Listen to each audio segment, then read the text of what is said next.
I know I never really talked about this particular story on this channel, but I've begun to realize that it's becoming a prime example of what we're seeing in the NHL, and that is signing really young players to long-term deals. It's obviously a lot of confidence and risk involved when a front office signs a player who's maybe say 20 to 24 years old to a 7 or 8-year deal to lock them up for their best years of their careers.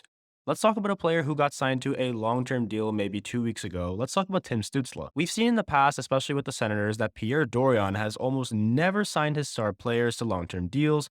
We can take former examples of guys like Erik Karlsson and Mark Stone, both superstars who did not want to sign long-term deals in Ottawa. But we also have a former example of Bobby Ryan, who signed a 7-year deal with the Senators back in, I believe, 2014 or 2015, and obviously that did not work out as planned because he was bought out. The Senators are still paying him in dead cap, by the way. But this era of Sens hockey has done something very different. We are seeing the Senators forming their core group of players and guys along with Stutzle like Brady Tkachuk, Josh Norris, and Thomas Chabot. All these guys have one thing in common, which is that they all signed long contracts that will keep them in Ottawa for more than half a decade. In 2019, Chabot signed that 8x8 contract. In 2021, we saw Tkachuk sign his 7-year contract. And now this summer, we see Norris and Stutzle signing massive deals as well. When the news broke out about Stutzle's contract, I noticed how a lot of people in the comments sections on Twitter, Instagram, and even on YouTube itself were comparing the details of the extension to what New Jersey Devils center Jack Hughes got last year. So let's just talk about the comparison of these two players' contracts because they are in the same length. Both are 8 years, but the production and the cost of it comes into play as well. Stutzle is pretty young. I mean, he was just drafted 2 years ago as a third overall pick in 2020. Another guy who was drafted 1 year before him, named Jack Hughes, was taken first overall by the New Jersey Devils and also signed a massive 8x8 extension last year, very similar to what Stutzle signed this summer. Let's first take a look at Tim Stutzle's contract, which is $8.35 million AAV for 8 years. So when you do some quick math, it totals out to approximately $66.8 million by the time 2031 rolls around. This already sounds like a risk to me, but if Stutzle manages to start producing maybe this year itself, the Senators could have themselves in a very good situation with this extension. Good to also note that Stutzle cares about his relatives, as he himself said that he wanted to aid his family when he signed the contract, so great stuff to hear from him. Aside from the great stuff that has been going on from Jimmy Stu, there are still questions as to why the Senators offer such a lucrative contract to a kid. Let's be fair, Stutzle is still a kid. He's only 20 years old, guys. We're talking about a kid who's not even legally allowed to drink yet. His size might help him considering he's 6 feet tall and 190 pounds, but why would Pierre Dorion go ahead and make a 20-year-old kid take up a tenth or so of the Senators' cap hit for the next 9-ish years or so? And some may argue, well, there is an inflation in the cap hit as it's going to rise, but just look at his contract. They're paying more than $8 million for 8 years to a guy who hasn't even played 2 regular full NHL seasons yet. Some Senators fans still think it makes sense to sign this guy to a deal. He puts over 50 points in his sophomore season, which is honestly pretty good for a guy who's not even 21 or 23 years old yet.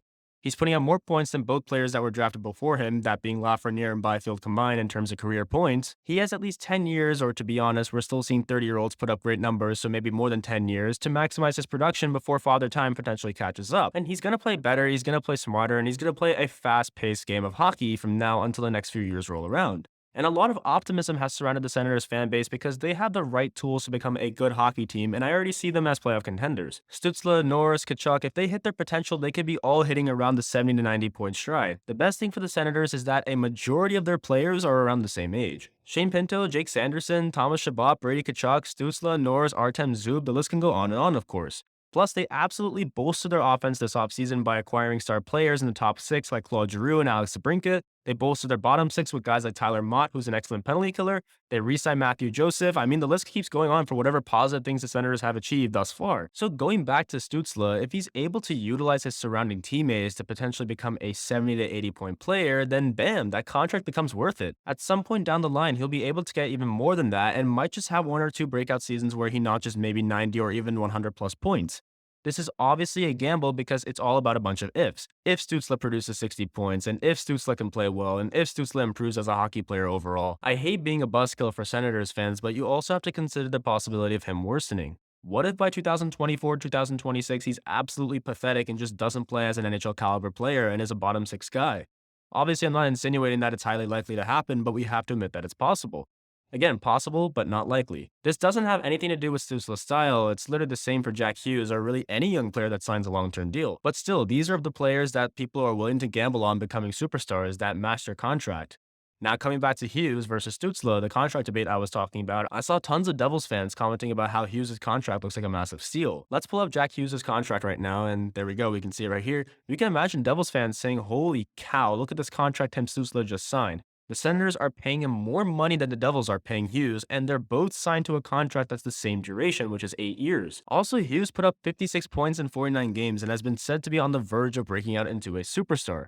He was a point per game player and has already proven to be better than Stutzle as of right now, even though he's a year older. So to compare the two, we'd have to go back to the 2020-21 season for Hughes to be fair with 21-22 Stutzle. Jack Hughes had 31 points in 56 games, which actually was worse than Stutzle's second season. Doing the math, you have 31 divided by 56 for Jack Hughes, which is approximately 0.55, and then you do 58 divided by 79 for Tim Stutzle, and you get 0.73. Obviously, these stats do not imply causation, meaning that Stutzle isn't going to be a higher point per game player than Hughes will be because of his second year stats. Tons of situations play into those numbers, but we can definitely see Stutzle being a point per game player itself this season. Whether it's better than Hughes is for time to tell. Hughes is signed for 8 years and gets $8 million AAV that starts this year. Stutzle, on the other hand, has one more year on his ELC and his 8-year contract will start in 23-24. So even though they're both signed for 8 years long, Hughes' contract will expire 1 year before Stutzle's. But if the stats don't lie and Stutzle does manage to rack a higher point per game than Hughes, maybe this contract could be considered an expensive but worthy proposition. Stutzle has to go out there and just fill in Hughes' shoes. People are expecting Hughes to become a 90 to 95 point player this season, and we wonder what Stutzle would do this season or maybe next year. So to summarize it up, yes, of course, Jack Hughes is the better player right now, and his contract obviously looks better because he's being paid less to be putting up better numbers than Stutzle has, but both of these guys are superstar caliber players who could end up being franchise cornerstones. Plus, Stutzle's a year younger, so I don't want to jump the gun right now and say something that I might regret in years to come. For now, Stutzle's contract looks like a good deal, but it's provided that he remains consistent for those 8 years. The salary cap, as mentioned earlier, is going to rise, which will give the Senators some more breathing room to sign other players when necessary. Thank you guys for tuning in, and have a wonderful day.